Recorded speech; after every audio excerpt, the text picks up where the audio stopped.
My name is Edgar J. Steele.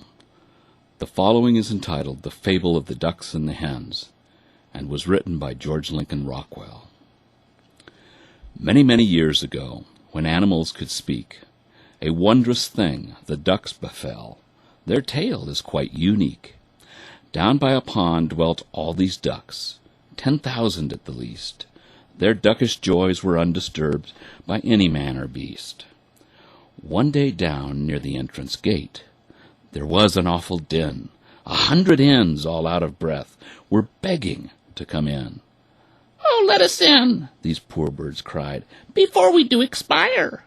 'Tis only by the merest inch that we escape the fire." Their feathers burned, their combs a-droop.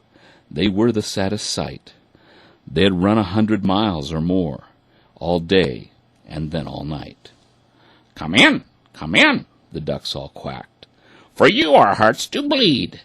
We'll share our happy lot with you, just tell us what you need." And so these poor bedraggled hens amongst the ducks moved in. "For after all," the ducks declared, "we're sisters 'neath the skin."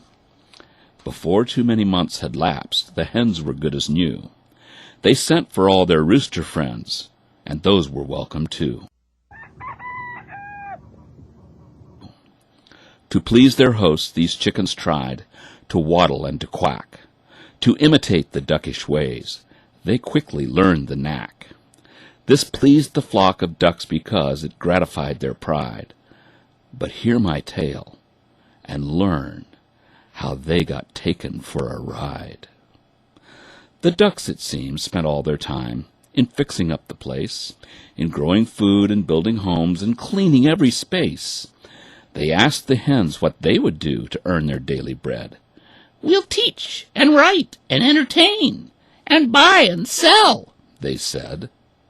And so these hens began to teach the baby ducks and chicks. They traded food and eggs and things with many clever tricks. They wrote great books and put on shows. Of genius they had no lack.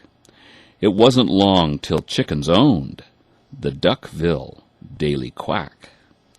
One day a mother duck who took her ducklings to the lake was flabbergasted when one said, "A swim I will not take."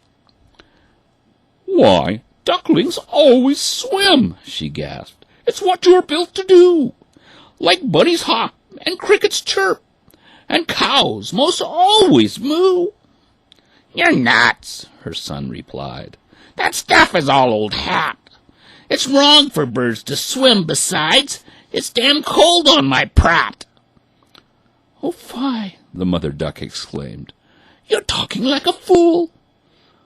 Up quacked the other ducklings then. "He's right. We learned in school." "Such talk must stop," the mother cried. "Those hens can't tell such lies.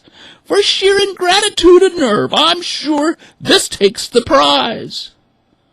But she was wrong, for even then the hens did thump the tub, demanding that they be let into the Duckville Swimming Club. "But you don't swim," the ducks exclaimed. "To join, why should you care?" "That's not the point," the hens replied. "To exclude us isn't fair."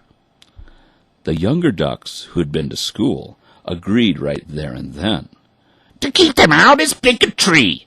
'Twould just be anti-hen." Outnumbered by the younger ducks, the old ducks soon did lose. The hens could join the swimming club if they would pay the dues. That night the Duckville Daily Quack contained this banner spread: "Reactionary ducks are licked. Duckville moves ahead." Down at the Duckville Gaiety, the young set laughed with glee at cracks about old fuddy ducks in burlesque repartee. Next day the hens were at the club. A petition they'd sent round. They objected to the swimming fund with fury and with sound. "You use our dues to fix the pond, to keep it neat and trim, and this is wrong," they said, "because you know we do not swim." "God help us," exclaimed a wise old duck. "Those chickens have gone mad. We'll take this thing to court, by George, and justice will be had." But when they went before the judge, imagine their dismay.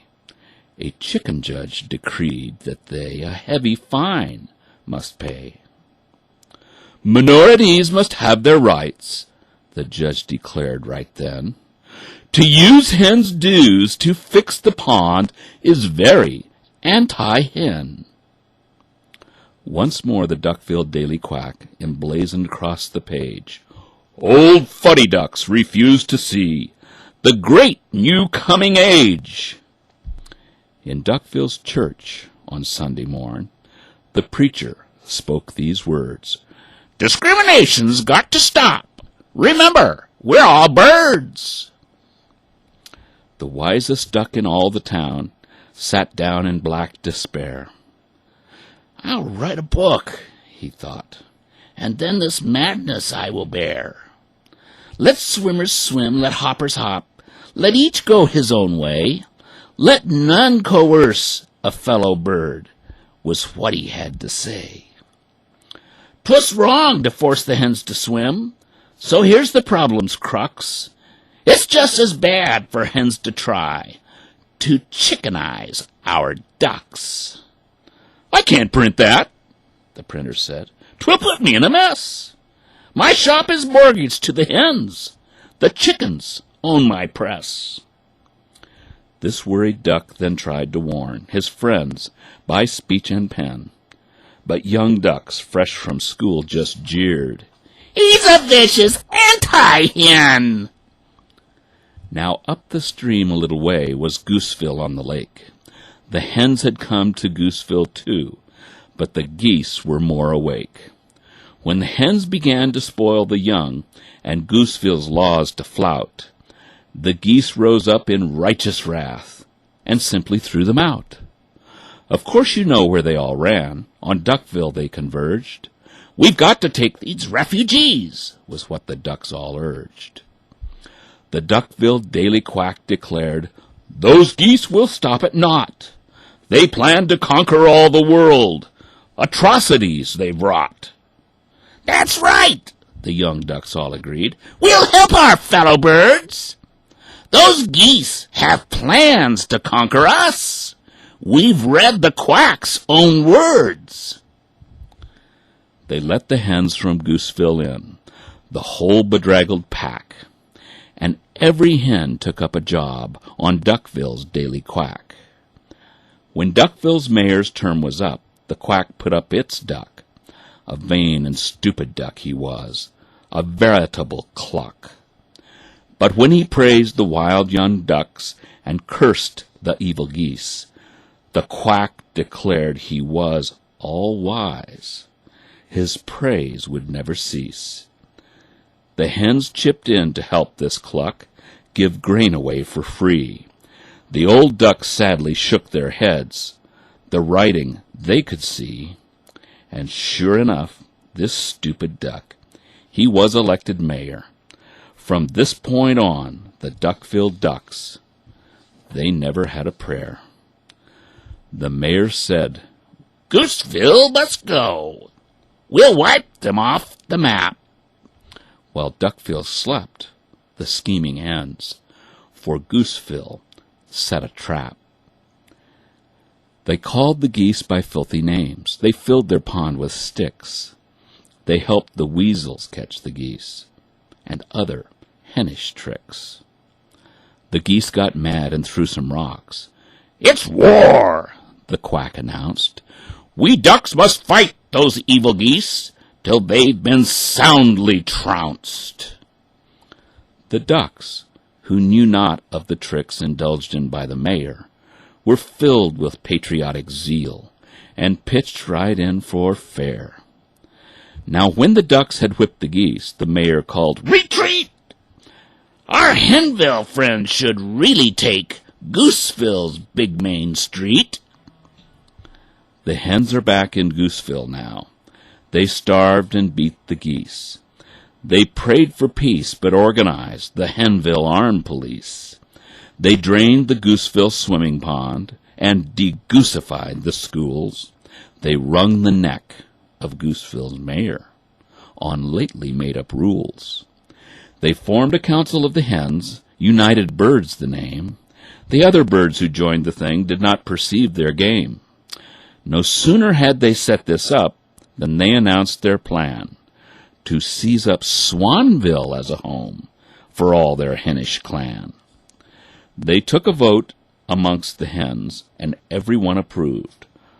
Swanville was for hens, they said, way back before we moved.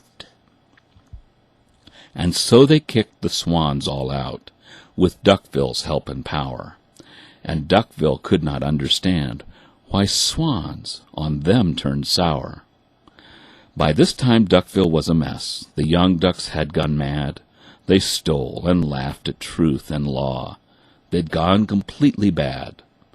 The hens were selling loco weed in every nasty den. But ducks who dared to mention this were labeled anti-hen. The hens all preached of tolerance. They invoked the golden rule. But they subsidized the indigent, the greedy, and the fool. At last, the very dumbest ducks began to smell a rat. This mayor is no good, they cried, and we will soon fix that. But the hens had planned for even this. A candidate they had, whom even wise old ducks believed just never could be bad. This hen-tooled duck had whipped the geese. A soldier duck was he.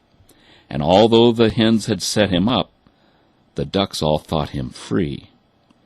This hen-tool got elected through ignorance and greed, through henish lies in press and speech, and bribes of chicken feed. The hens now kicked the ducks around without a blush of shame, until the mayor ran the town in nothing else but name. They pumped the swimming pond all dry. They taught the ducks to crow. While duckish numbers dwindled, the hens began to grow. The hens stirred up the happy crows from out the piney wood to fight and mix and marry ducks in the name of brotherhood. Things got so bad that 50 ducks who knew of days gone by took up their wives and children and decided that they'd fly. They flew through storm and tempest. They froze, and many died. But on they drove until at last a lovely lake they spied. They settled down exhausted, but soon went straight to work to build and clear and cultivate. No danger did they shirk. Now after many years of toil, this little band had grown. The fields around were full of grain from seeds that they had sown. The first ducks now were long since dead. Their struggles long had ceased. Through hard work and through suffering, their joys had been increased. One day, down near the entrance gate, there was an awful din. 100 hens, all out of breath, were begging to come in. "Oh, let us in," the poor birds cried, "before we do expire. 'Tis only by the merest inch."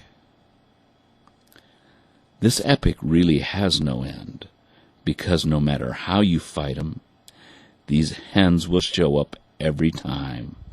And so, ad infinitum.